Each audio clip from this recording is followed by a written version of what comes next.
আমি যখন একলা চলি, একলা পথে দূরে, হারিয়ে যাওয়ার শেষ প্রান্তে দেখলাম যখন ঘুরে, তাকিয়ে দেখি পিছন পানে এগিয়ে আসেনি কেউ।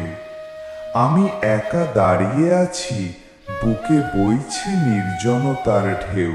সবাই ব্যস্ত যে যার মতো, ব্যস্ততার এই জীবনে। আমি হারিয়ে যাচ্ছি হারানোর পথে, হারিয়ে গেলাম গোপনে। আপন ভেবে যাদের আমি দিলাম জীবন ধনমান, হারানোর দিনে সবাই মুখ ফিরিয়ে নিল, মন ভেঙে হলো খান খান। যার জন্য আকাশ ছিঁড়ে এনেছিলাম মেঘ রাশি, সেই তো আজ ভীষণ খুশি যখন শুনল আমার ফাঁসি। হারিয়ে যাওয়ার এ পৃথিবী, অদৃশ্যতে হব বিলীন। শব্দমাখা সম্পর্কগুলো হারানোতে কি হবে মলিন। চোখের কোণে পানি আসে ভাবতে গেলে এই সব কিছু।